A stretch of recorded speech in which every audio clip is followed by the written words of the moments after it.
going on, dudes and dudettes? So yeah, it's a pretty eventful couple of days for the NBA draft. A lot of Duke and USC news to get through, so try to get through it as quick as I can. The first player selected from one of my teams was Jared McCain out of Duke, the guy who went to Centennial High School, pretty close to me, so that's pretty cool. Went to the Philadelphia 76ers, and it just sucked because the Lakers were up next, and I know a lot of people were going to hate it if he ended up going with the Lakers because they definitely need that type of shooter, but I'll get into who they got next. But I think McCain is a pretty good fit for the 76ers and what they want to do and try to build around both Maxey and Joel Embiid, so we'll see how he does, but he should definitely get some playing time in his first couple of years there on his rookie deal. And speaking of those Lakers, yeah, there are a lot of good guys, even Duke and USC guys that were still available, but they went with pretty much the best player out of one of the better conferences out there, the SEC, who was actually the player of the year in the SEC. That was Dalton Knecht from Tennessee. About 6'5", 6'6", but a really good, not only shooter, but a very good scorer as well. So he can get inside. He's very athletic still, even for a white dude. But yeah, he went to like 2 community colleges right before that just because he wasn't good academic-wise, but then he went to Tennessee his last year, and like I said, he won the player of the year for one of the better conferences out there and showed out and got that team pretty far in the NCAA tournament too. I guess the main reason why he dropped this far, even though he was projected a number 10 overall guy, is because of his age, because he's like 23 years old, but the Lakers need that type of player to help them out right away compared to who they took last year in Hood Schifino, who was only like 18 years old and still didn't really develop and ended up getting hurt towards the end of the season. I'd rather them choose a guy who has shown that he can do it, get some pretty good competition, and be able to plug him in, especially in his first year or so. So hoping for some good stuff with him. Definitely could be a sharpshooter out there from the three-point line for the LA Lakers, but yeah, kind of not surprised too that JJ Redick got a guy in his same mold, a very good shooter from the college ranks, so I was pretty happy about that. And then towards the end of the first round, then the first USC guy ended up going, and that was Isaiah Collier to the Utah Jazz at number 29. I believe in a lot of people before his freshman year started projected him as like a top 5, maybe even a top 10 pick overall, so they definitely thought he was one of the better players in a weaker draft this year, but sadly didn't really live up to expectations and kind of got hurt during the season, so wasn't able to put that much tape out there while at USC, but still a first-round pick, still very talented, so not mad about that. He is going to a pretty interesting situation in Utah where he can get some playing time right away. I mean, they're probably just going to throw him in there. He could definitely start for that team, and if not, then he's going to come off the bench as one of the first guys during the game. So looking forward to seeing what he can do in the NBA. But during that night and leading into Thursday, right before the draft, there were a couple of trades that 2 Duke guys were involved in. AJ Griffin, the ex-first round pick with Atlanta, got traded to the Houston Rockets, so he will be able to get some more playing time there. For some reason, they weren't giving him playing time in Atlanta, even though they suck too, but the Rockets suck a little bit more, so we'll see what he can do in a second spot. And then Wendell Moore Jr.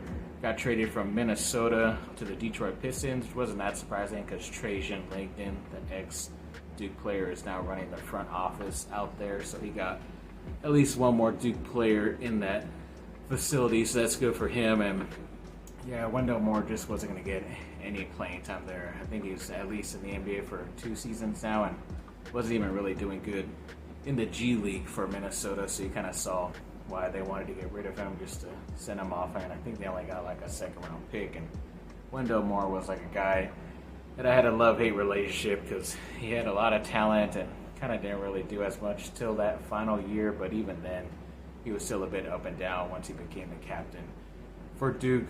He still ended up getting drafted in that second round, I believe, by Minnesota. But either way, good luck to him and the rest of his career now in Detroit. And then to start off the second round pretty early, I think around like pick 32, the Utah Jazz came around and picked another ex-player from one of my teams, and that was Duke's Kyle Filipowski, which everybody assumed he was going to be a lottery pick in like the top 14 or 15 picks, but I guess he slid. There was some off the court controversy and discussion that all of a sudden came up once he got drafted and on social media and stuff. I won't get into that because that's going to be a longer separate video, and I want to get all the information correct because a lot of it now is hearsay, so it could be his family saying the correct stuff, him really not talking that much and all this stuff. But yeah, I'll get into it. It's pretty juicy, as some people would say, but I still think it's kind of messed up in the end. But as of right now, we'll still congratulate him on at least getting drafted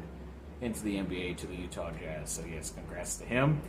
The Lakers had their second round pick at number 55, and of course ended up getting Bronny James, which is of course the pick that I kind of could have lived with or without him getting selected. I just assumed if his agent was telling all the teams that he wasn't going to go to their team if they did select him, then why even draft him in the first place when there was only a couple more draft spots like left to go in that second round for the full draft, and he could just sign as an undrafted guy to the Lakers, and then they could pick up somebody who was still a bit more talented than him if there was somebody still there at the end of the draft. I kind of stopped watching towards the end, ended up taking a nap. But either way, I don't know. We'll see how it goes. I think it's the first son duo in the NBA, father-son duo in the NBA. So, yeah, I don't think he's going to get as much playing time as some people are assuming, but I don't think he is as great either. But if they give him a shot to be able to learn and, try to get better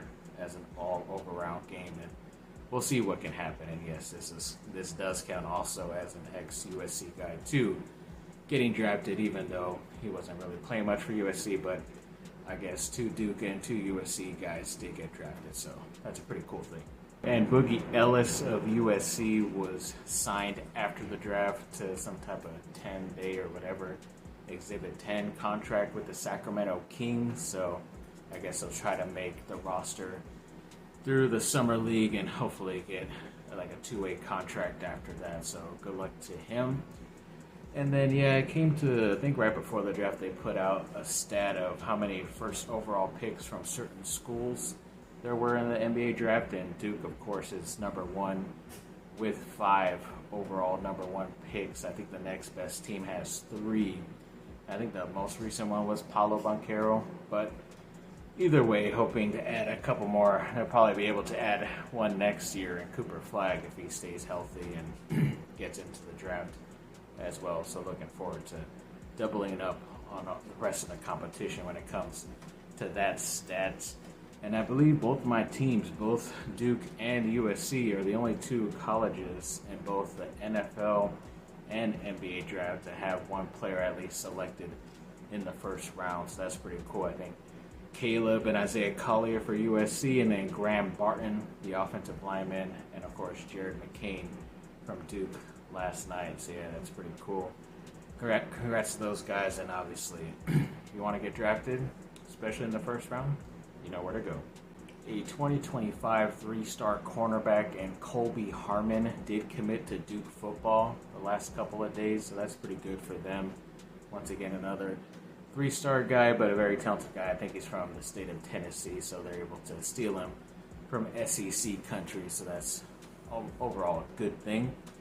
And then, yes, sadly, and kind of was expecting this too, I think yesterday or maybe even at some point on Thursday, USC did find out that that 4-star safety, Hilton Stubbs or Drake Stubbs, whatever he wants to be called, decommitted from that 2025 class. So like I said, we kind of expected this to happen because the other day USC, like not Steve Wilfong, I think it was Scott Schrader, put in a prediction that Kendarius Reddick, the 4-star safety, was going to be selecting USC or committing to them at some point soon, and he's obviously rated higher than Stubbs is, so I'm not mad at that. Like I said, they could lose one guy, sign another guy at that same position, as long as he's ranked higher.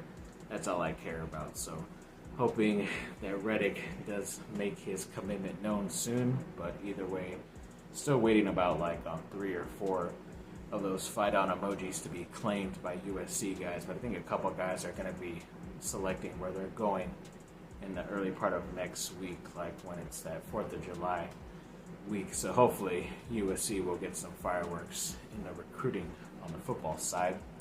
So yeah, looking forward to that. Thanks for watching, people. Like and subscribe. Comment down below. Let me know what y'all think. Have a great rest of your day. Bye.